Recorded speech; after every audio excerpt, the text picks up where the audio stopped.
아길란지 1회? 이때 1회는 1회하고 설마.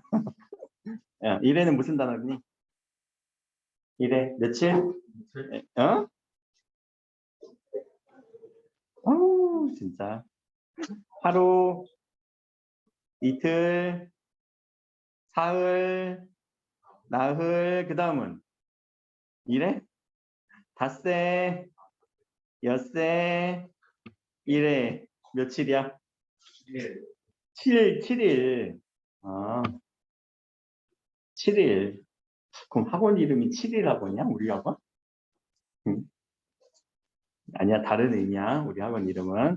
자, 7일 만에 세상을 떠났어요. 줄거리예요. 그냥 무슨 줄거리인지 파악하시면 좋아요.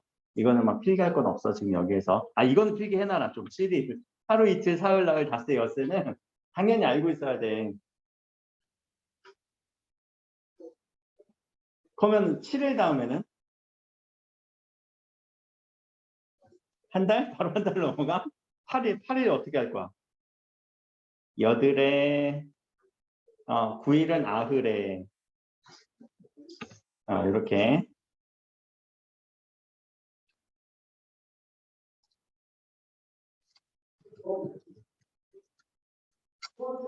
이제 하루 이틀 사흘 나흘 닷새 엿새 일회 여드레 아흐레 이런 식으로 가요. 10일은 또 이렇게 헷갈리지. 그냥 10일이야.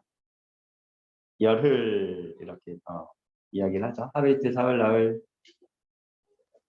닷새 엿새 일회 여드레 아흐레 열흘 이렇게 쭉 나와요. 자, 집어주시고. 자, 그러니까 일주일 만에 엄마가 죽었어. 아이고 불쌍해라. 혼자가 된 신봉사는 어린 딸 청이를 동냥하며, 동냥이라는 단어는 뭐니? 주변 사람들한테 구걸하면서, 그쵸? 정성껏 키웠습니다. 심청은 67살이 되자 신봉사 대신 동냥을 하러 다녔습니다. 67은 몇 살? 6, 7살. 그러다 심청의 나이 16이 되었습니다. 바로 그냥 10년이 지나가 버리네. 몸가짐이 바르고 얼굴이 고운 데다가 천성이 착하고 곽시 부인에 닮아 손재주가 좋았고요. 공양을 하지 않아도요. 일감을 얻어 살림을 꾸릴 수 있게 되었다고 하는 엄친 딸 느낌이네. 약간. 하루는 심청이 일 잘한다는 소문을 듣고 이웃 마을의 장승상 부인이 심청을 자신의 집으로 불렀고요. 마음에 들어 수양딸로 삼고자 하나. 자, 수양딸이라는 개념은 양자예요. 양녀. 이렇게 친딸이 아니라 데려오는 딸로 삼고자 하나. 심청은 눈먼 아버지 앞에서 눈이 멀다라고 하는 앞을 못 보다. 그래서 이런 단어를 우리가 봉사라고도 얘기를 하거든요. 봉사는 봉사활동할 때 그 봉사가 아니라 앞을 못 보는 사람을 봉사라고 얘기를 해요. 그래서 심학교를 우리가 신봉사라고도 얘기를 해요. 눈먼 아버지를 봉양해야 한다면 봉양이라는 단어는 이렇게 키워주는 거죠. 아버지를 이렇게 좀 지원해 주는 거죠. 또는 아버지를 키운다는 단어는 좀 그렇다. 뭐가 맞을까? 아버지를 부양해야 되는 거예요. 그 청을 거절했습니다. 그때 신봉사는 딸이 늦는 게 걱정되어 마중을 나갔다가 개천에 빠지고 몽운사 화주승 이거 승려가 얘기를 한 거예요. 신봉사한테 야, 부처님께 쌀 300석을 바치고 기도하면 너 눈 뜰 수 있어 라고 하는 이 승려의 말에 공양미 300선을 시주하겠습니다 라고 약속을 했습니다. 시주라는 건 이게 드리겠다. 신봉사는 공영미 300석을 시주하기로 한 후 이게 후회되어서 한숨만 쉬었어. 공영미 300석이면 얘들아 300석이 쌀 300석이 말이 300석이지. 와 300석이면 얼마나 될까? 쌀 한 가마에 얼마나 하니? 응? 한 가마에 키로수 말고 가격. 보통 한 10kg가 지금 가격이에요. 그냥 이거 한번 가늠만 해보자. 쌀 10kg에 얼마 하지? 한 7만 원 하나? 8만 원 하는 것 같아요. 근데 쌀 한 석은요 80kg를 얘기해요. 그러면은 한 50만 원 돈 되겠네요. 그럼 이거에다가 300을 곱해줘야지. 얼마야?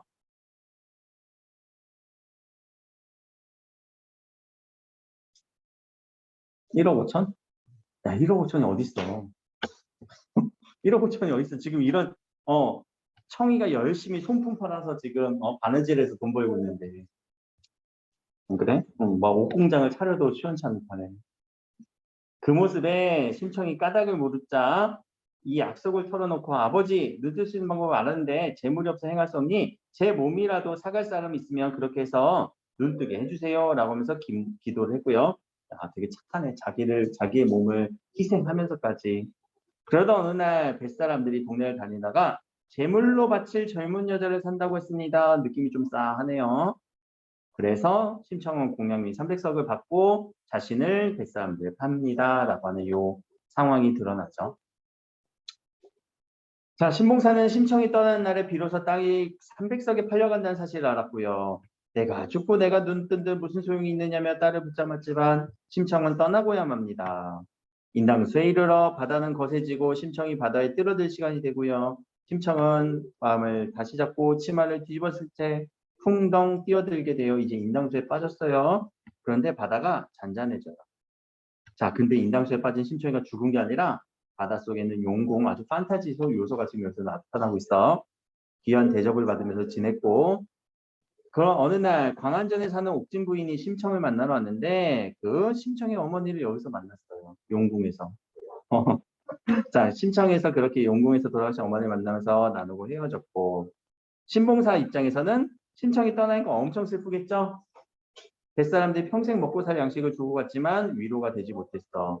그런데 마음씨 고약한 뺑덕어미가 옆에서 신봉사에게 접근하더니 한 집에서 살면서 야금야금 재물을 썼고 결국 바닥났습니다. 그리고 신봉사는 짐을 챙겨 다른 곳으로 이사를 갔습니다. 심청이가 용궁에서 지내다가 나중에 혼인이 될 나이가 됐으면 한 20살 정도가 되자 용왕은 큰 연꽃을 준비하면서 연꽃에 태워 지상에서 다시 용궁 세계에서 지상으로 다시 보냈어요. 연꽃은 순식간에 떠올라서 몸을 잇던 인당수를 향했고요. 뱃사람들이 들꽃을 건졌고 그때 황제는 황후를 마침 황제가 황후를 잃고 새왕후 맞이하려고 아는 채 정원을 돌보다가 이 소식을 들은 뱃사람들은 연꽃을 황제한테 바치고 그 연꽃에는 누가 있어? 심청이가 있었지. 그래서 심청이는 뭐가 될까? 자연스러운 황후로 결혼을 하게 돼요. 꽃 속에 새 여인이 몸을 감추고 있는 것을 발견했고 심청과 용궁 사는 시녀 둘 하늘이 내린 효녀라는 얘기를 듣고 신하에게 이야기를 하면서 황후로 받아들일 것은 청했고요. 황후로 맞이했습니다. 그럼 이제 심청이 신분이 나라의 황후가 된 거죠. 황후가 된 뒤 나라는 살기 좋아졌고요. 심청이 마음은 아니야. 아우 아빠 걱정, 아빠 걱정, 아빠 걱정.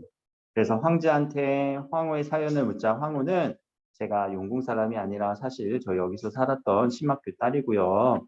아버지 눈뜨게 하려고 인당수 제물이 됐는데 옥황 상제의 명령으로 용궁에서 다시 인상 세상에 나온 거예요. 라고 얘기를 했네요. 그래서 황제는 신봉사를 찾았지만 아까 신봉사 뺑덕어미는 어떻게 했어? 도망갔다고 얘기했죠. 그래서 마을을 떠난 후에요. 그러니까 찾을 수가 없어요. 아버지를 찾던 방법을 고만히 하다가 심황후는요. 전국에 있는 맹인, 이때 봉사, 눈 안 보이는 장님 이런 사람들을 잔치를 열어서 모든 사람들 여기 오세요. 맹인들 다 오세요. 라고 하면 그 중에 한 명은 우리 아빠가 오겠지. 라고. 그래서 황제에게 청했고요. 황제는 맹인잔치에 나라 안에 맹인 한 명도 빠지지 말라고 참석하라는 명령을 내렸습니다.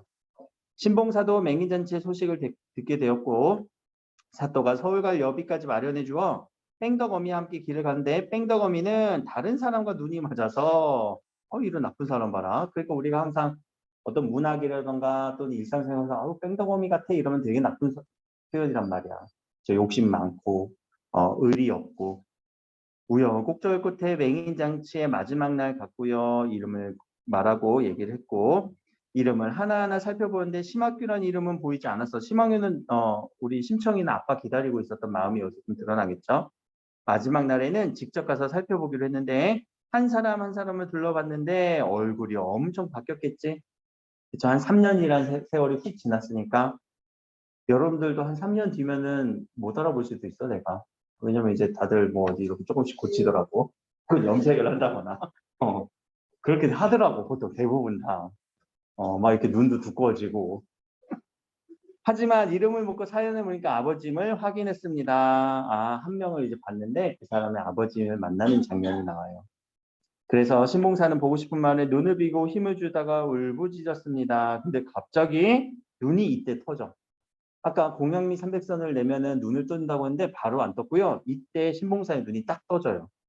그러면서 이렇게 눈을 뜨더니 다른 사람들이 모두 눈을 뜨면서 해피엔딩으로 끝나는 소설이에요.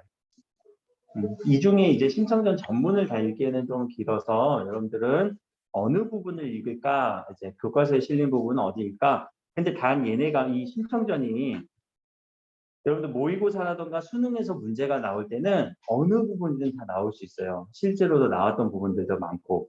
근데 교과서는 어느 부분일지 자, 뒤에 가셔서 교과서 부분인데 잠깐 보시고 앞에 줄거리 부분에다가 여러분들이 지금 이 교과서가 이 부분이다라는 거를 체크를 한번 해봅시다.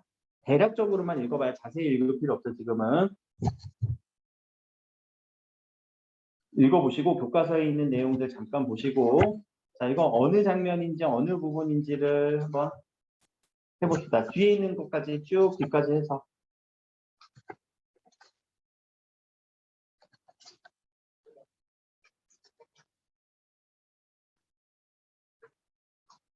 동방이 밝아오니 아버지 진지나 마지막 지어드리리라.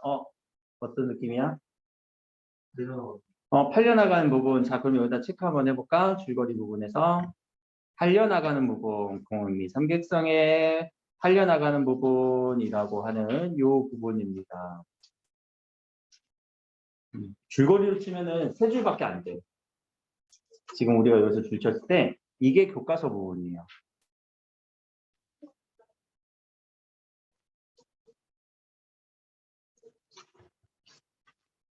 그래서 이 장면을 이제 우리가 볼 거고, 그럼 앞뒤로 상당히 긴 내용은 여러분들이 이 맥락을 이해하셔야 돼요. 왜 심청이가 이 인당수의 재물로 팔려나가는지. 그 이유도 우리는 줄거리에서 파악을 했지. 아버지 눈뜨게 하려고. 그래서 우리 보통 심청이를 효녀 심청이라고도 얘기를 하잖아. 자, 이 교과서 수록 부분이에요. 그리고 그 뒤에는 아직 용궁에 대한 얘기는 아직 나오진 않았지. 이 부분을 이제 이 장면을 아주 집중해서 한번 읽어볼게요.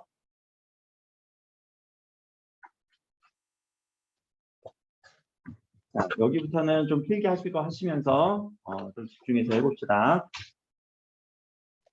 자, 어느덧 동방이 밝아오니 동방이란 것은 우리 사전적으로 그냥 바로 해석해볼까? 동방, 동쪽 또 방, 동쪽, 방안? 동쪽 방편, 동쪽 그쪽, 동쪽에 있는 방편. 그러니까 우리 동방이 밝아온다라는 거는 결국 무슨 의미야? 동쪽이 밝아와. 뭐가 이렇게 뜨는 거니? 동쪽에서 해 뜨는 거예요. 해가 뜨면 심청이 아버지 진지나 마지막 지어드리리라 하고 자, 이 마지막으로 지어드리리라 왜? 왜 마지막이지? 팔려가니까 문을 열고 가서 뱃사람들이 살인문 밖에서 살인문 우리 많이 나오는 소재죠. 살인문 혹시 기억나요? 어떤 문인지? 그냥 문 밖이라고 보시면 돼요. 이 살인문이라는 단어가 여러분들 어렵게 생각하지 마. 살인문 그냥 치면은 그냥 문 밖에 안 나와요. 초가집의 문. 이렇게 그냥 이런 문이에요. 대문 밖이라고 생각하시면 돼요. 알겠죠? 살인문 밖에서 자 오늘 배 떠는 날이니 쉬가게 해주시오 라고 누가 얘기한 거야? 뱃사람들이 그러면 배 떠는 날인데 쉬가게 해주시오 라는 말을 왜 했을까? 죽으러 가잖아. 죽으러 가는데 이거 이 사람 지금 우리는 마중이 줄거리에서 산다는 건 알지만 지금 당시 현 당시 심청의 심정에서는 죽으러 가는 거잖아. 그럼 죽은 앞에서 누가 이렇게 쉽게 가겠니? 그치? 그러니까 어떤 뱃사람들이 되게 인정 없는 이런 태도들도 볼 수 있겠죠. 사람을 또 제물로 바치면. 자, 신청이가 이 말을 듣고 얼굴빛이 어두워졌습니다. 또 손에 맥이 풀리면서 목이 메고 정신이 어지러워 라고 하는 자, 이 부분은 지금 심청이에 대한 심리 묘사가 드러났네요. 자, 이 심리 묘사를 어떻게 했니? 직접 서술을 했어? 간접 서술을 했어? 간접 서술을 했죠. 그렇죠? 왜? 외양 묘사를 통해서. 외양 묘사를 통해서 이 겉모습을 통해서 겉모습을 얼굴빛도 없어지고 손에 발에 맥이 풀리는 이런 모습들을 보면서 심리, 어떤 심리가 우리는 지금 심청이의 심리일까? 어떤 심리일까? 이거 추론해야죠. 어떤 심리라고 잡혀? 죽음 앞에서 좀 무서울 수도 있고 또 어떤 아버지에 대한 헤어짐에 대한 걱정일 수도 있고 아쉬움일 수도 있고 뭐 슬픈 이런 표현들이겠지 등등등. 외양묘사가 되면서 간접서술된 부분에 대해서는 우리가 추론을 해야 돼요. 그리고 그런 부분들을 보통 문제에서 물어본단 말이에요. 이 부분에 대한 의미로 설명으로 맞지 않은 것을 이런 식으로. 자, 뱃사람들을 겨우 불러 한마디 하네요. 여보세요. 선인들, 선인이란 건 뱃사람들이란 뜻이에요. 나 오늘 개천인 줄 알고 있으니까 우리 아버지 아직 몰라요. 많이 아시게 되면 지레 야단이 나니까 진지나 마지막으로 지어드리고요. 말씀 좀 여쭙고 떠날게 할게요. 시간 좀 주세요. 라고 하니까 그리하시지요. 자, 여기서의 이제 진지 식사를 아버지한테 드린다. 심청이가 아버지한테 할 수 있는 어떤 마지막 정성이 되겠죠.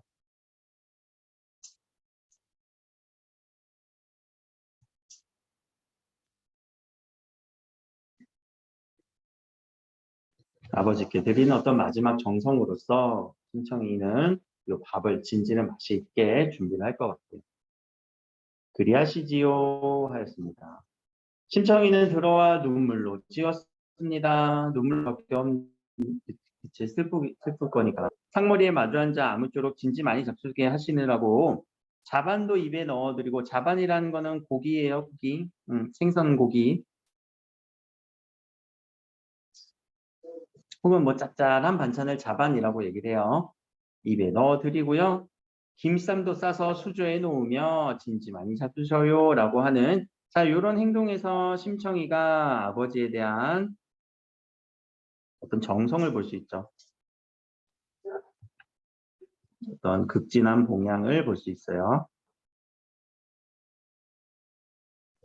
아주 아버지를 극진히 아버지는 눈이 안 보이잖아. 그러니까 식사하실 때도 옆에서 누가 도와줘야 돼요. 그런데 신봉사는 철도 모르고 철도 모른다. 왜? 철도 모른다는 단어 뭐니? 이거는 눈치도 없이. 눈치도 없이. 야, 오늘 반찬이 유난히 좋구나. 네 집 제사 지냈냐? 그리고 아니 아빠 마지막 밥이라고요. 아버지, 제가 아버지한테 드릴 수 있는 마지막 밥이에요. 온 힘을 다 쏟아서 지금 밥을 지어드린 거예요. 그러니까 철도 없이 눈치도 없이라는 거 보이지? 자, 그날 밤에 꿈을 꾸었는데 부자가는 천륜지간이라 꿈에서 미리 보여주는 바가 있습니다. 라고 하는 자, 이 부분 상당히 중요해요. 이 부분 상당히 중요한 게 자, 지난 시간에 우리 토요일 날 제가 고전소설 같은 경우는 시점이 하나로만 고정된다고 했었지. 어떤 시점으로? 전지적 작가 시점으로. 근데 이 전지적 작가가 이야기만 서술해주면 미안해요. 이야기만 들려주면 돼요. 이야기만 들려주면 되는 게 이 전지적 작가의 원래 역할이거든. 근데 갑자기 이야기 안에서 이 작가가 자신의 이야기를 해요. 혹은 자신의 이야기가 자신의 감정을 표현하기도 하고 이 장면을 평가하기도 하고 혹은 청자들에게 독자들을 대화를 하기도 해요. 자, 이런 부분은 우리가 뭐가 이루어졌다라고 얘기를 해요? 서술자가 개입된다라고 얘기를 하거든요. 요게 이제 키워드 여러분들이 이제 3년 동안 알아야 될 적어도 국어 공부하면서 알아야 될 서술자 개입이라고 하는 개념인데 그러면 자 미리 얘기할게요. 이 부분이 서술자 개입이에요. 왜 서술자 개입인지 느낌을 한번 찾아봅시다. 왜 이게 서술자 개입일까?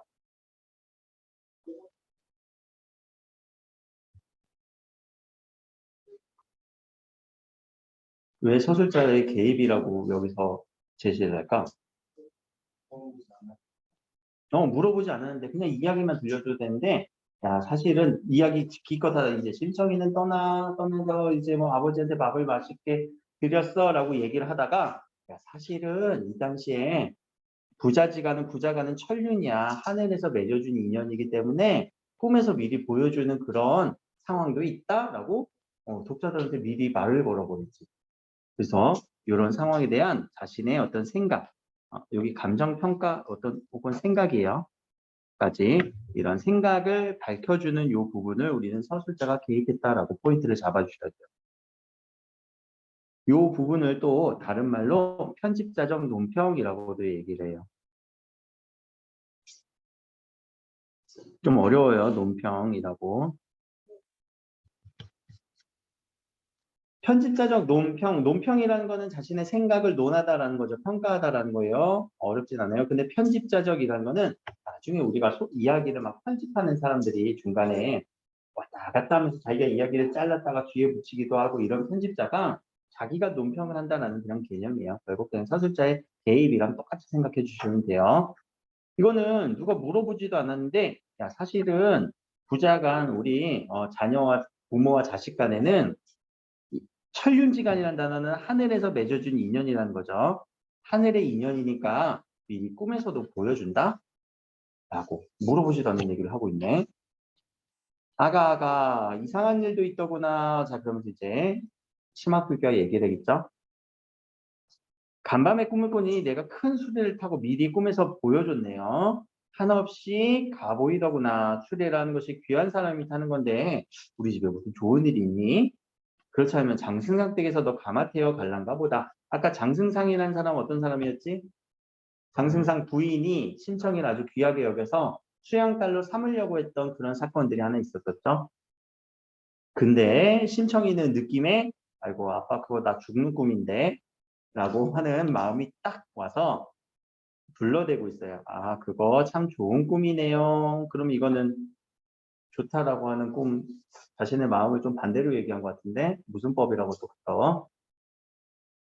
빨리 다시 반어법이랑도 비슷하죠. 왜? 자신은 이미 속마음이 이거 아빠 나 죽는 꿈이야. 근데 좋은 꿈이야 라고 표현을 했으니까 그냥 반어법적인 측면. 근데 그 반어가 왜 나왔을까?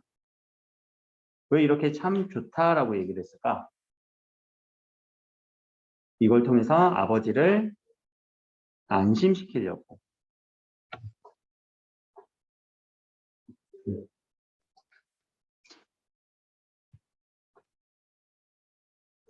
하고 진지상을 물러내어 담배를 태워드린 뒤에 밥상을 앞에 놓고 먹으려 하니 간이 썩는 눈물은 눈에서 솟아나고 간이 썩는 눈물 지금 심청이 어떤 속마음이죠.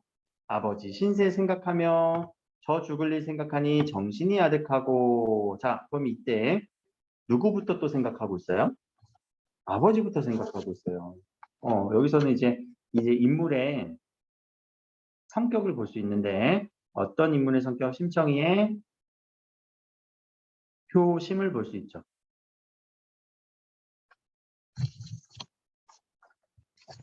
그리고 인물의 심리도 볼 수 있는데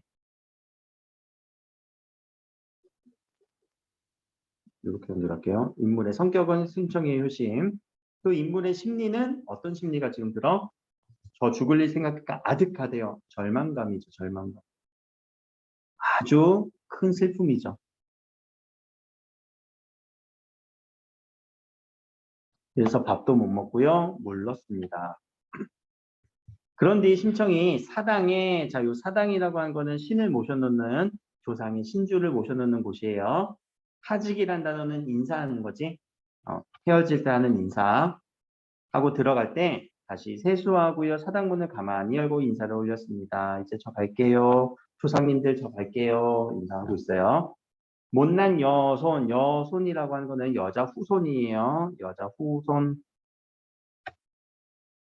못난 여손인 심청이는 아비 눈을 뜨기 위하여 인당수 제물로 팔려 가오매 조상 제사를 끊게 되오니 사모하는 마음을 이기지 못하겠습니다. 사모라고 하는 거는요. 사모하다라는 단어가 고전에서 나오면은 마음속으로 깊이 따르다, 받들다, 혹은 마음속으로 따르다.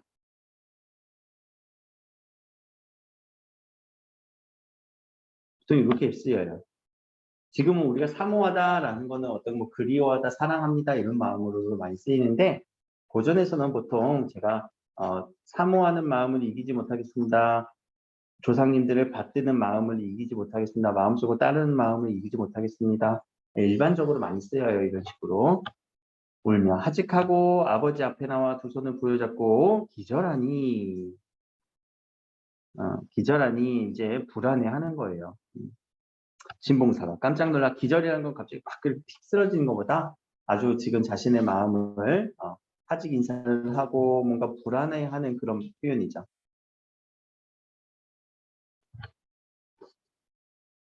신봉사가 깜짝 놀라 아가 이게 웬일이냐 정신차려 말하거라. 심청이 말하기를 아빠 제가 아버지 속였어요. 미안해요. 공룡이 300석을 누가 저에게 주겠어요. 뱃사람들에게 인당수 제물로 몸을 팔아 오늘 저 떠나는 날이에요 라고 얘기를 합니다. 자 여기서 이제 우리 하나 연결시켜 줘야 되는 게 이 당시 어떤 사회적 풍습이 하나 봐야 돼. 자, 인당수의 제물이야. 어떤 바다의 제물로 사람을 바친대요. 이런 풍습이 과거에 있었다라고 하더라고요. 이거를 인신공양이라고 하는 풍습이에요.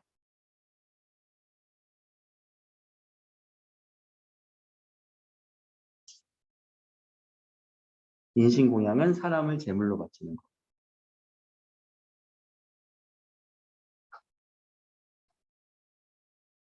이게 조선시대에 있었는지는 모르겠고 심청이 이야기도 누군가 지어냈을 거잖아. 그 지어냈을 당시의 풍습이라고 보면 돼요. 이런 걸 통해서 이제 그때 사회의 모습을 우리가 볼 수도 있는 거죠.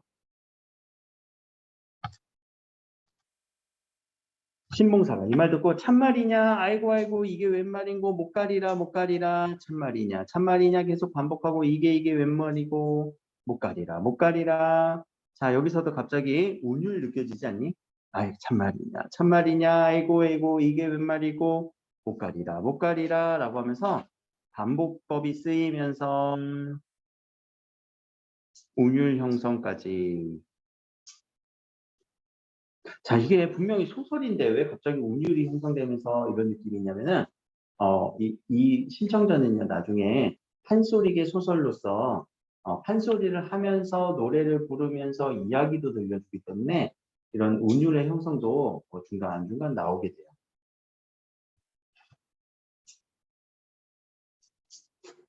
아이고, 이게 참말이냐, 웬 말인고, 못 가리라, 라고 하는 또 서리법까지.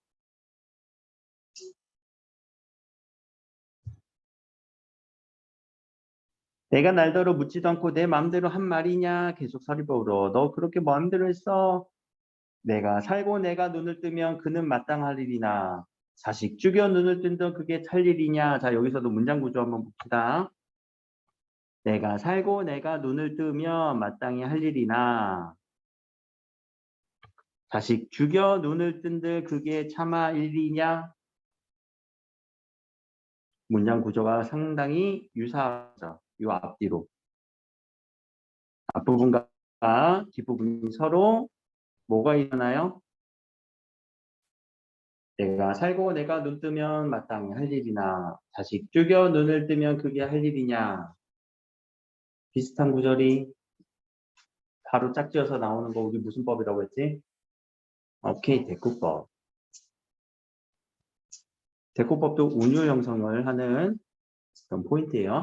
지금 소설의 어떤 사건 이야기보다 이 신청전에서 이 운율 형성하는 이 파트도 하나 물어볼 수 있어.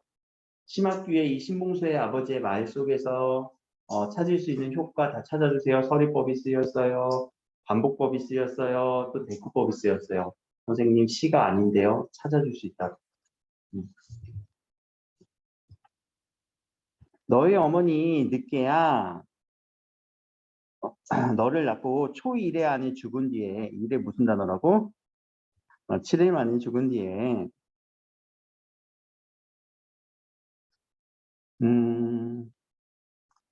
눈 어디워 늙은 것이 품 안에 너를 안고 이 집 저 집 다니면서 구차한 말 해가면서 구차한 말 아주 막 기로한 말 하면서 동량저 너덩이면서 이만큼 자랐는데 라고 힘들게 키웠다라는 얘기지.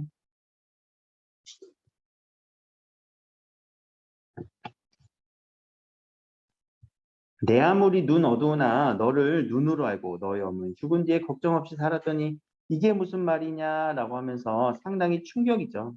어, 자신의 딸이 자신을 위해서 살려간다는 얘기 들으니까 이 얘기 듣고 충격 안 받을 사람은 없겠어. 다시 또 말아 못하리라. 아내 죽고 자식 잃고 내 살려 살아서 무엇하리. 자신의 심정을 강조하고 있죠. 너하고 나하고 함께 죽자라고 하면서 아주 신봉사가 심청이를 상당히 아끼고 있어요. 힘들게 키웠어. 나 너하고 함께 죽을래. 심청이를 아끼는 심학교.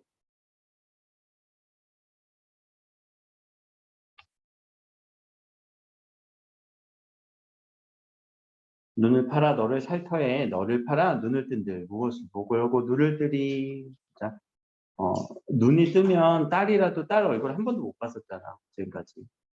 근데 그 눈을 보려고 눈을 뜨려고 한 건데 네가 죽으면 무슨 소용이 있을까라고 얘기를 하고 있어요.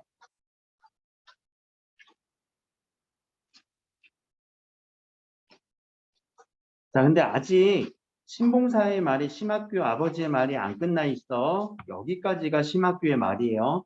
상당히 지금 긴 호흡으로 길게 자신의 어떤 심정을 쭉 이야기를 하고 있지. 그러니까 어이구 개 놀랐다 이렇게 표현 안 하고 자신의 말을 그냥 왜 이만큼의 충격을 받은 거야. 아주 긴 호흡으로 자신의 심리라던가 충격 받았음을 또는 안 된다 안 된다 말리려고 하는 이 부분을 이야기하고 있잖아. 이 부분이 앞에서 줄거리에서 아까 이 부분. 자, 이렇게 이 부분 그치? 이렇게 긴 부분이 한 줄짜리로 지금 요약되고 있죠. 줄거리에선. 봅시다. 어떤 놈의 팔자길래 사공지수 된단 말이냐. 자, 사공지수라는 단어는요. 요거는 아주 네 가지 아주 세상에서 가장 딱한 일 중에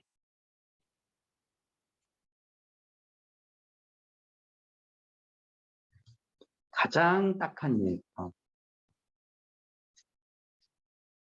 딱한 일 중에 미안해요. 딱한 처지라고 할게요.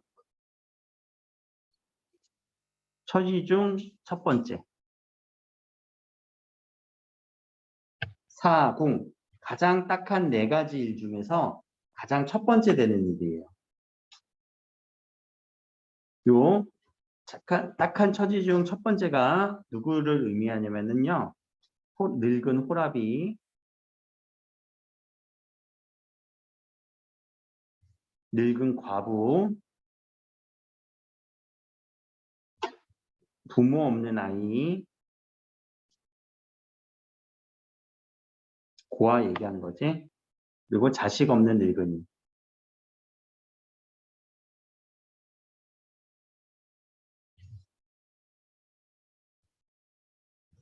그러니까 이 처지가 됐다라는 얘기야. 혼자 됐다라는 얘기죠. 아내도 없고. 네 이놈 상놈들아. 이 상놈은 요게요. 이 짝놈들아라는 단어예요. 상인놈들 아니고 뱃사람들 아니고. 자, 장사도 좋지만 사람 사다 제사하는 거 어디서 보았느냐 비판하고 있는 거지. 인신공양을 비판하는 거예요. 하나님의 어지심과 귀신의 밝은 마음 앙화가 없겠느냐. 앙화라는 단어는요. 죄로 인한 재앙.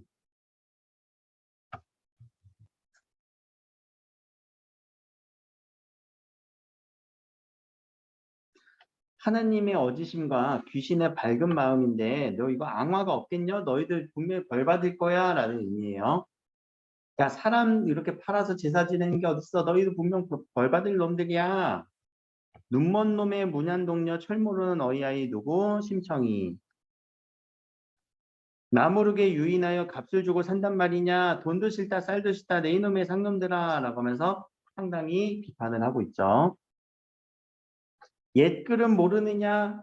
옛날 고사 인용하려고 하나 봐. 7년 대한 가물적에 사람 빌려 하니 탕임금이 어진 말씀. 이거는 이제 중국의 고사죠. 7년 대한이라고 하는 단어는 요 7년 동안 이어지는 요 한자가 가물다 한자거든요. 그래서 가뭄이라고 보시면 돼요. 7년 동안 이어지는 아주 큰 가뭄 속에서 중국의 은나라의 탕임금이 이런 말을 했대요. 내가 지금 비는 바는 사람을 위한 건데 사람을 죽여 빌량이면 내 몸으로 대신하리라. 내가 직접 죽으리라. 라고 하면서 사람으로 빌라 하니 이게 인신공양하라는 거거든. 상당히 나쁜 풍습이 있었네. 근데 탕임금은 어떤 사람이요? 내가 죽으면 되겠네. 그러면 이런 식으로.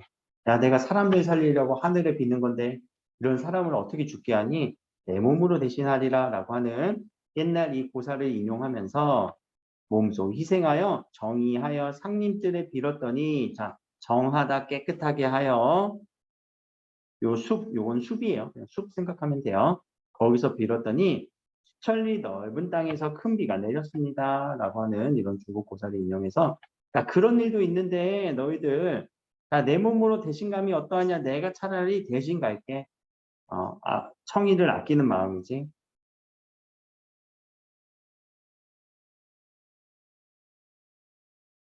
여보시오 동네 사람 저런 놈들을 그저 두고 보고 자, 이 부분을 상당히 긴 호흡으로 지금 심어비가 자신의 어떤 마음을 표현했던 부분이고요. 여기에 이제 표현적으로 보면요. 표현상의 특징을 볼게요. 구어체가 많이 쓰였죠. 그리고요. 운문체도 쓰였어요. 자, 운문이라는 거는 뭐라고? 운문, 운율이 있는 문장. 운율이 있는 문장. 그리고 기본적으로 산문이죠. 산문을 배경으로, 산문은 무슨 문장? 긴 글. 여기에 운율이 있는 문장을 넣어서 리듬감을 형성했어요. 이런 특징을 우리는 한소리계 소설의 특징이라고 얘기해요.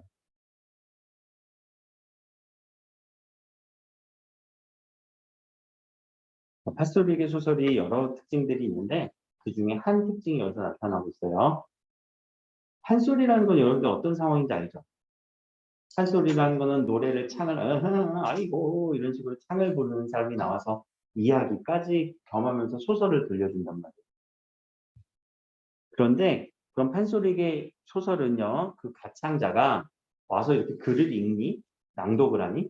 아니죠. 자신의 이야기를 풀어서 관객들한테 막 쥐락펴락하면서 이야기를 얼쑤 막 이러면서 넘어가면서 리듬감도 주면서 그런 이야기를 한단 말이에요. 자, 다시 사건으로 돌아옵시다. 심청이 아버지를 붙들며 울면서 위로하기를 아버지 할 수 없어요. 저 이미 죽지만은 아버지 눈을 떠서 밝은 세상 보시고 착한 사람 구하셔서 아들 낳고 딸 낳고 후사 전하고 못난 딸 자식은 생각지 마시고 오래오래 평안히 계세요. 이때 그러면 심학규 나이는 몇 살이나 될까? 50 넘었겠죠. 56? 왜냐면은 40살에 신청이를 낳아서 지금 신청이 나이가 16살이 됐으니까 아버지가 56살에 다시 결혼하라는 얘기네. 자, 이도 또한 천명이니 후회한들 어쩌겠어요. 자, 천명 하늘의 명령이다. 하늘의 명령을 거부하고 있니? 아니죠. 하늘의 명령을 운명을 받아들이고 있어요.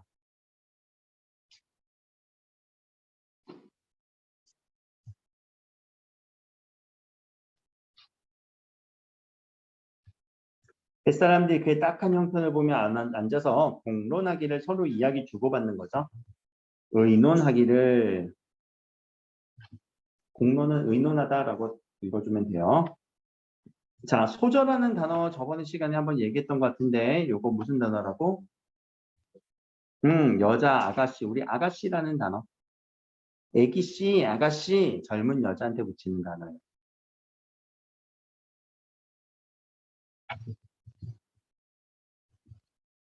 많이 나오는 단어야. 이거 알고 있어야 돼. 꼭 알고 있어야 돼. 고전할 때. 심소조의 효성과 신봉사의 일생 신세 생각하여 봉사님 굳지 않고 헐벗지 않게 한 살림 꾸려주면 어떻겠소? 그 말이 옳소 라고 하면서 동네 사람들이 쌀 200석, 돈 300냥, 무명 300 각 한 분씩 마을에 들여놓고 동네 사람들 당부해서 얘기하기를 자, 이렇게 하겠습니다. 착한 사람 주어 실수 없이 온전히 늘려 신봉사에게 바칩시다. 300석 가운데 여기서는 근데 300석이 아니라 쌀 200석이지. 쌀 200석이에요. 요게 이렇게 원문에서는 300석이라고 나왔는데 아마 요 문맥상에서 200석이 맞다라고 해석을 하면 돼요. 20석은 올해 양식으로 제하고 나머지 해마다 빚을 주어 이렇게 낭식이 어느 상태고 무명 3배로는 사철의복 장만해 드리기로 하며 관청에 공문으로 보내고 마을에도 알립시다. 마을 사람들이 신청이가 떠난 이후에 심학교가 살 수 있게끔 요 뱃사람들이 이렇게 십시일반하고 있네요. 모아서 도와주고 있어요.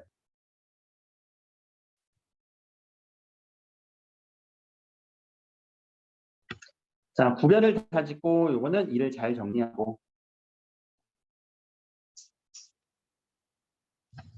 일을 정리하고 나서 심소저 가자 할 때 무릉촌의 장승상태 부인이 그제서야 이 말을 들어서 시비를 보내었습니다. 자, 시비란 단어도 많이 나오는 단어예요. 노비 할 때 그 비자래요. 노비 할 때 비는 누구한테 붙인다고 했지? 노비 할 때 노자는 남자한테, 비자는 여자한테. 여기는 여종을 얘기해요. 옆에서 시중드는 여자 종을 보내요. 시비라는 단어가 이렇게 인물로 그려질 때는 우리 시시비비를 가리다. 야, 너희들 나한테 시비야. 옳고 그름을 가리다라는 시비랑은 전혀 다른 뜻이죠. 신소저를 부르기에 소저가 시비를 따라가니 승상 부인이 문 밖에 내달아 울며 말했습니다. 아이고 내 이 무상한 사람아. 나는 너를 자식으로 알았는데 넌 나 어미같이 알지도 않는구나. 약간 아꼈던 장승상 부인이 청이를 아꼈다라고 하는 이런 마음을 좀 볼 수 있죠. 근데 좀 섭섭하다 얘. 이렇게 얘기를 해야지. 근데 여기서 봅시다. 쌀 300석에 몸을 팔러 죽으러 간다니 효성이 지극하지만 아니야. 내가 살아 세상에 있는 거야. 그러니까 내가 살아야 세상에 있는 거야. 말리고 있어요. 야, 내가 있는 거야. 그러니까 목숨이 중요한 거야. 네가 있어야지 세상도 있는 거야. 너 죽지 마. 야, 나와 의논했던 내가 진작 주선도 해줬지. 여러 방법을 생각해 놨겠지. 쌀 300석을 이제라도 다시 내어줄 것이니 백사람들도 도로 주고 당치 않는 말 마라. 당치 않은 말은 무슨 말? 죽으러 간다. 인당수의 재물이 된다라는 말이죠. 그런 말 하지 마라. 지금 장승상 부인이 청이를 아끼는 마음을 통해서 만류를 하고 있는 그런 상황이죠. 근데 우리 이미 줄거리에서 봤지? 빠지러 가요. 자, 심서저가 여쭈었습니다. 자, 장초에 말씀 못 드린 것을 이제 후회한들 무엇이겠습니까? 또한 부모를 위해 공을 들일 양이면 남의 명분 없는 재물을 바라며 300석을 도로 내어주면 뱃사람들의 일이 낭패이니 그 또한 어렵고요. 남에게 몸을 허락하여 약속을 정한 뒤에 약속을 어기면 못난 사람들이나 하는 것입니다. 저 그래서 따르지 못하겠습니다. 라고 하는 자신의 어떤 이유를 들어서 거절을 하고 있어요. 이 만류에 대한 거절이죠. 이유가 한 세 가지 나오네요.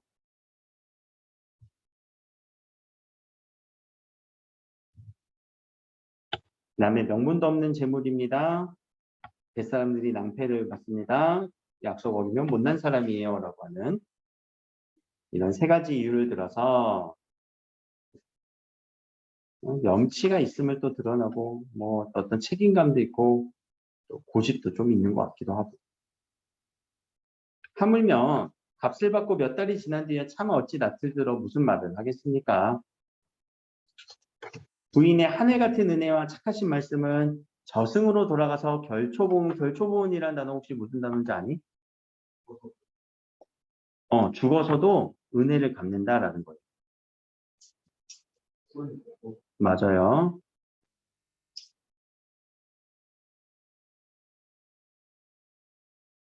이게 결초가 풀을 결박하다, 묶다라는 거거든. 풀을 묶어서 은혜를 갚는다는 게 이게 배경 사건을 나중에 알아야 돼. 어떤 죽은 귀신이 자기가 그 은혜가 너무 고마워서 외적이 다른 적들이 침입함을 알고 풀을 다 묶어버렸거든. 그러니까 말 타고 오다가 그 풀에 다 걸려 넘어지는 거야. 그렇게 결초 보온하는 거야. 죽어서도 은혜를 갚는다라는 거. 자, 하고 눈물의 옷깃을 적시니 부인이 다시 엄숙한지라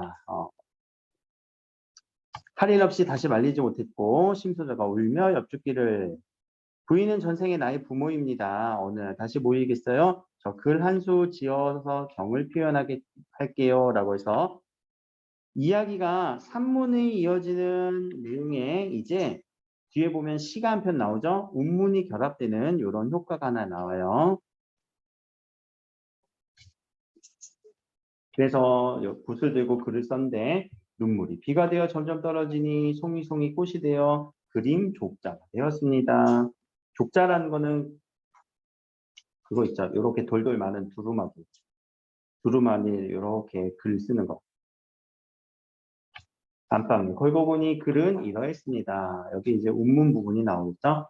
그러면 여러분들 이 소설 중에 시간이 자, 소설 중에 이 시가 나오는 효과 또는 운문의 효과는 뭐가 있을까? 한번 생각해 봅시다.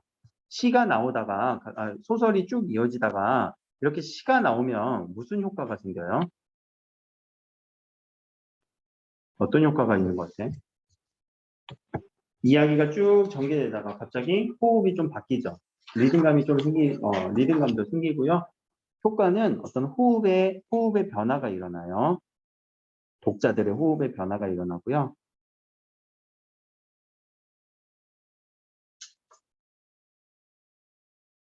그리고 내용적으로 보면 자, 이 시의 내용은 소설의 내용과 전혀 관계없는 내용일까? 아니지. 어떤 이 소설의 내용을 조금 더 압축시켜주는 그런 의미로 우리가 해석하면 되겠죠. 내용을 압축시켜주는. 자, 그래서 요 시를 이렇게 적었는데 요게 이런 의미래요. 사람이 죽고 사는 게 한 꿈속입니다. 정에 끌려 어찌 굳이 눈물을 흘리랴마는 세간에 가장 애끓는다, 슬프다라는 단어죠. 가슴이 아프다. 풀 돋는 강남에 사람이 돌아오지 못하는 일이라 나 가서 돌아오지 못해요. 뭘 의미하지? 그죠? 심청이의 죽음.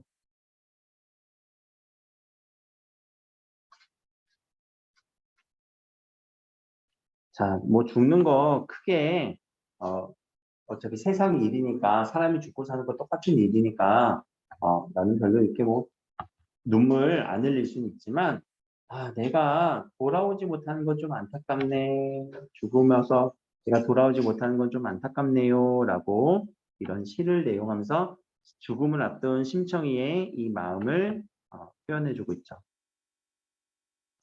그러고 나서 자, 너는 세상 사람이 아닌 것 같아. 이거는 너 이미 죽은 사람이야 라는 얘기일까? 넌 이미 죽을 운명이야? 아니고 무슨 의미일까?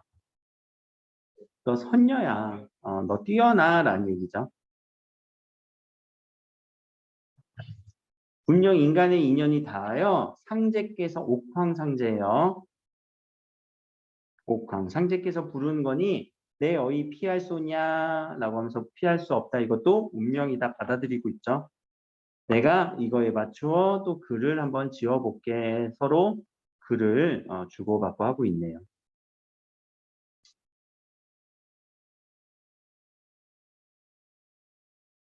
옛날에 우리 한시 할 때 뒤에 우리 글자를 어느 정도 맞춰준다는 거 기억나니? 뭐 그런 식으로 문제는 안 나오겠지만 간잠한 소리가 비슷하지. 간잠한 이런 소리가 비슷하고요. 홍문은 소리가 비슷하지. 그렇죠? 이렇게 칠원절구의 시들을 서로 주고받고 있네요. 요 시의 내용은 요 내용이고요. 난데없는 비바람, 어두운 밤에 불어오니 어떤 비바람이 누구한테 불어와? 심청이에게 시련이죠. 심청이가 시련을 겪는 거.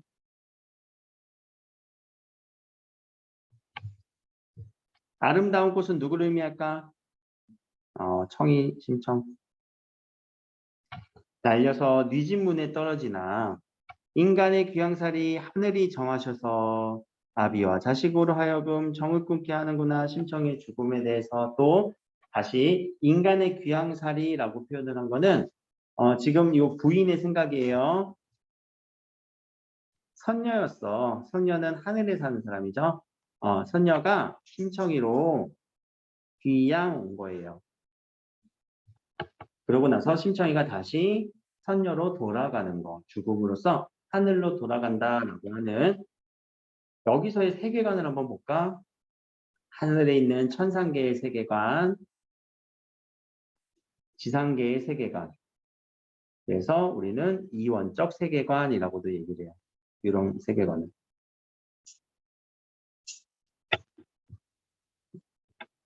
진짜 선녀가 있는 걸까? 모르지, 우리는. 지상에 있는 우리는 알 수는 없잖아. 그렇게 세상을 인식한다라는 거예요. 어디?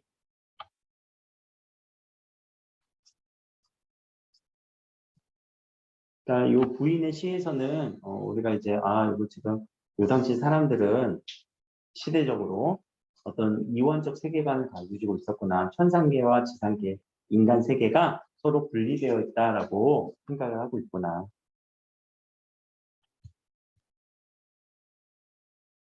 그대로 여기 이원적이라는 단어는 무슨 단어니? 이원적. 다르다? 아니, 이때 이자는 얘들아 두 개야, 두 개, 두 개. 다를 이자가 아니라 두 개야. 두 개의 근본이 있다. 천상계와 지상계라고 하는 두 개의 근원이 있다라는 거예요. 이원적이라는 건 두 개의 근원, 근본지, 발생지, 천상계, 지상계. 한 개, 두 개. 세 개가 있다. 라고 두 개를 생각한다는 거예요. 삼원적은 세 개예요. 알겠지? 삼원적이라고 해서 삼원이 쓰이는 데가 우리 미술할 때 삼원색 얘기하지. 그 세 가지. 그때 세 가지의 근본을 가지고 색을 만들자. 자, 돌아와서 심소저가 그거를 품에 품고 눈물로 이별하니 참아보지 못할 지경이었습니다. 심청이 돌아와서 아버지께 하직하니 신봉사가 붙들고 뒹굴로 괴로워하며 내가 날 죽이고 가서 그저는 못 가리라 또 말리고 있지. 날 데리고 가리라 내 혼자는 못 가리라 하면서 아버지 위로하시기를 부자가 이때 부자는 그냥 자식이라고 생각을 하세요. 꼭 남자가 아버지와 아들이 아니라 부모와 자식이라고 생각을 하세요. 부모와 자식 간에 천륜을 끊고 싶어 끈싸우며 죽고 싶어 죽싸우겠습니까? 아니에요, 아버지. 애군이 막혀 있어요. 애운이라고 하는 거는 사나운 운수 또는 모진 일을 당할 운수라고 해요. 아무튼 사나운 운수가 막혀 있고요. 생사가 때가 있는 거예요, 아버지. 하느님이 하신 일이니까 한탄을 어쩌겠어요 라고 하면서 다시 운명적인 세계관을 갖고 있죠. 운명적 세계관. 그리고 운명적 인식. 자기가 결정한 게 아니라 이건 하늘의 뜻이에요.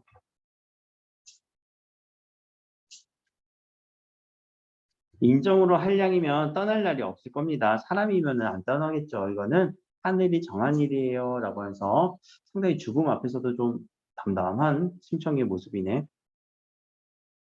하고 저희 아버지를 동네 사람들을 붙들게 하고 뱃사람을 따라갑니다. 소리내어 울며 치마끈 졸라매고 치마 폭으로 거듭덕음 안고 요거는 이렇게 널려있는 것들을 이렇게 묶는 거예요. 치마가 길게 끌릴 거 아니야. 치마를 이렇게 주섬주섬 이렇게 폼에 안고 흐트러진 머리카락은 두 귀에 밑에 늘어지고 기와 같이 흐르는 눈물은 옷깃을 적시면서 자 이별을 슬퍼하는 심청의 모습이죠.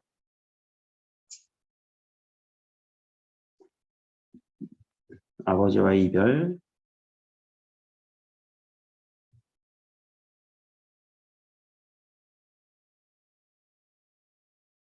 이런 심리를 지금 심청의 모습을 통해서 보여주고 있죠.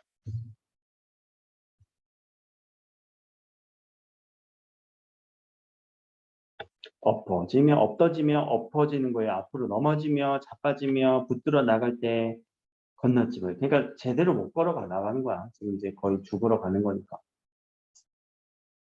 건너집을 바라보면서 아무개네 큰아가 바느질 순우기를 뒤와 함께 하려느냐 내가 없는데 너 이제 누구랑 바느질 할 거야. 작년 5월 단오날에 그네 함께 뛰던 일 너 혹시 생각하고 있어? 자, 아무개네 작은아가 요 아무개는 아무 사람들 저 집 이 집 저 집 금년 7월 7석에 함께 하자고 했는데 아이고 이제는 허사로다 헛된 일이야. 7월 7석에 우리 함께 하려고 했는데 우리 이제 같이 못해. 언제 다시 보랴. 너희는 팔자 좋으니까 운수가 좋으니까 부모님 모시고 잘 살고 있어야 돼 라고 하면서 아쉬움을 표현하면서 지금 이별하고 있죠. 조금만 더 갑시다.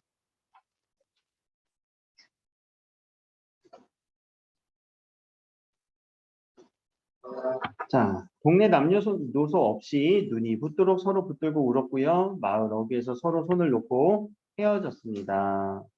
자, 이 마을 사람들 역시도 안타까워하고 있는 거죠.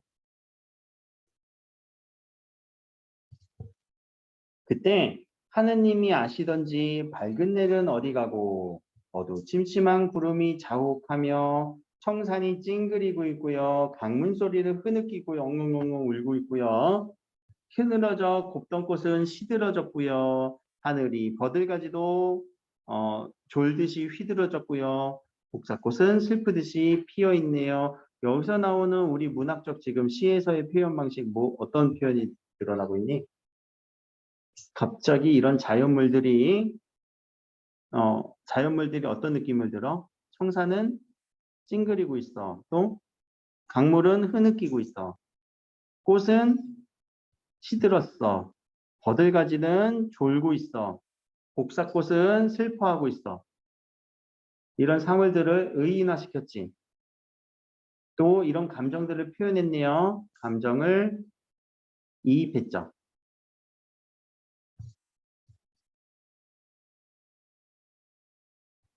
그래서 자연도 슬퍼한다.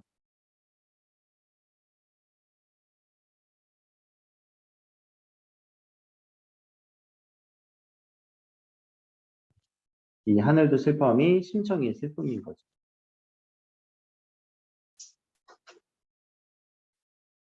심청이의 슬픔을 하늘도 슬퍼한다라고 해서 감정이입을 시켜주는 이런 문학적 또 표현 방식. 이게 시를 공부하는 건지 소설을 공부하는 건지 고전이 좀 유효해요. 이런 느낌들이 많아.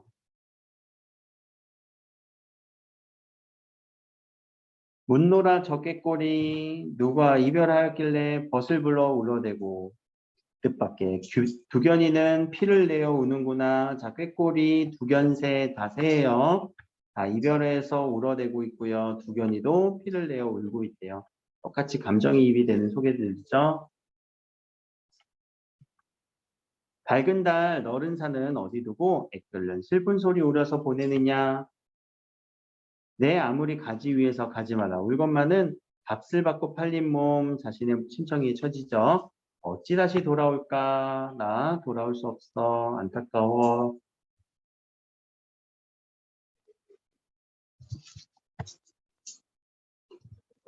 또 바람에 날린 꽃들이 얼굴이와 부딪히니 꽃을 들고 바라보며 봄바람아 사람 마음 알아주지 못하면 무슨 까닭으로 저 꽃을 보내냐? 왜 지금 이렇게 아름다운 꽃을 나한테 날려서 보내주고 있니? 한 문제 수양공주 매화비녀 이것만은 자 또 고사 인용하고 있어요. 중국의 고사. 죽어러 가는 몸이 뉘리에 단장하리. 이렇게 비녀 꽂고 예쁘게 단장할 이유가 없어. 나 죽어러 가니까.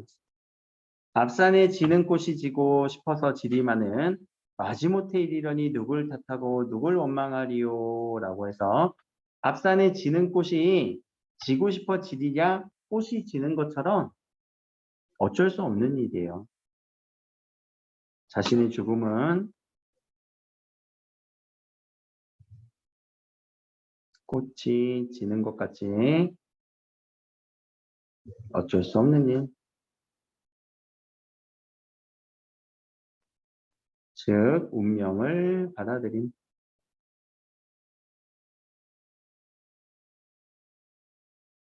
이런 태도를 볼 수 있죠. 운명을 거스리는 태도는 한 번도 안 나왔네요. 막 운명을 극복하려고 하는 태도도 한 번도 안 나왔네요. 그렇죠? 자, 한 걸음에 돌아보며 두 걸음에 눈물 지며 강머리에 다다르니 뱃머리에 판자 깔고 심청을 인도하여 빗장 안에 실은 후에 밭을 감고 돛을 달아 여러 뱃사람이 소리를 한다. 어기야 뱃노래 소리를 하면서 떠나갑니다.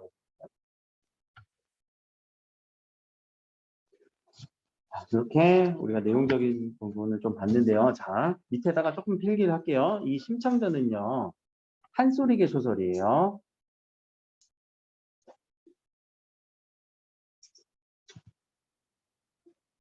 그러면 판소리계 소설은요. 판소리를 하는 사람이 직접 앞에 있는 관객들한테 이야기를 직접 들려주는 그런 류의 소설이란 말이야. 그렇게 시작됐던 것이 소설로서 정착이 된 거예요. 그러다 보니까 어떤 특징이냐면은 현실적인 생동감 있는 표현이 많이 써요.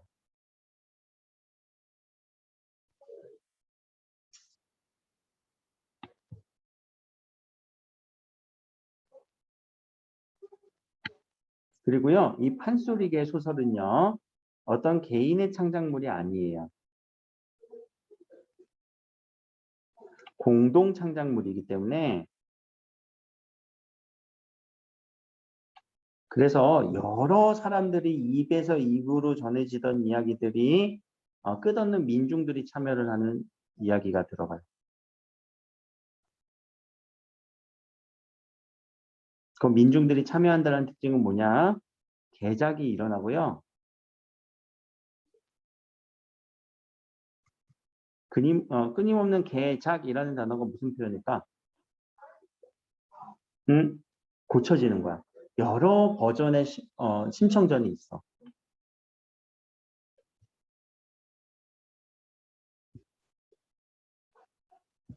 여기서는 완판본이라고 얘기를 했지? 이게 그 버전을 얘기하는 거야.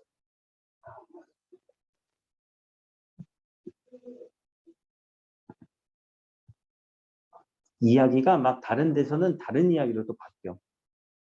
다른 이제 분위기도 잡히고. 또 이런 판소리기 소설은 어떤 가창가들 공동 창작되면서 이야기꾼에 의해서 이야기가 들려오기 때문에 어떤 당시 시대의 가치관이 드러나요.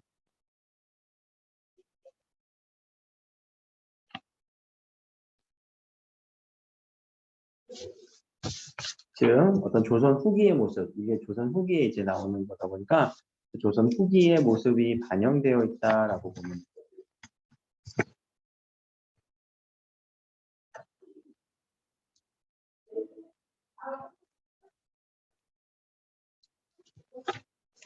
자, 요거는 이제 판소리계 소설이기도 하고요. 또 달리 일반적인 고전 소설은요.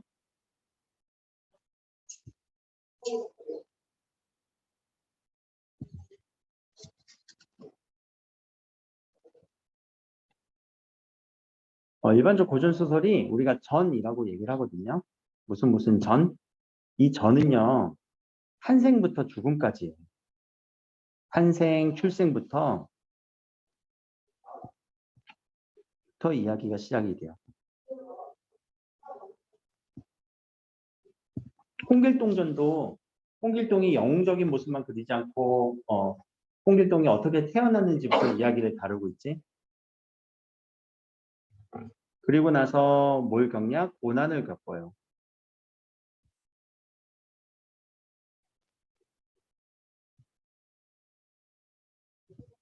근데 마지막은 해피엔딩.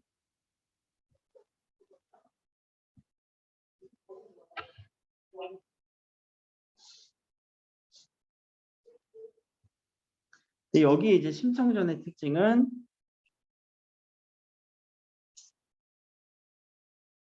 신화적 요소가 있어요.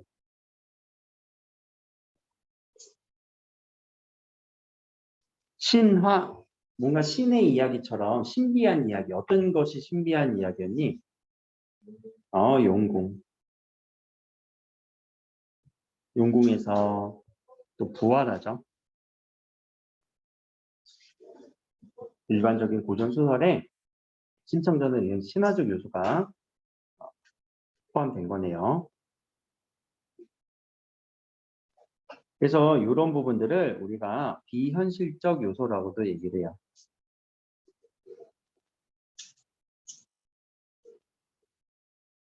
그러니까 신화적 요소라고 하는 신비한 이야기인데 이게 또 가끔 어느 소설은 그냥 비현실적으로만 그리기도 해. 우연성이 강조돼요. 현대소설에서는 필연성이 좀 강조되는 반면에 고전소설에서는 우연히 갑자기 뱃사람들도 우연히 왔다가 심학교도 우연히 중을 만나서 우연히 공양미 300선을 바치면 눈이 떠질 거야 라는 얘기들을 들어요.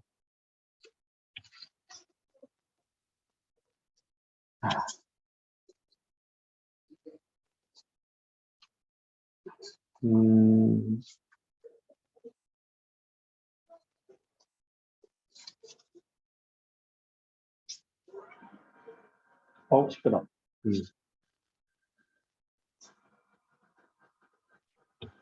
자, 여기까지 일단 신청전에 대한 내용 정리를 좀 해봤습니다.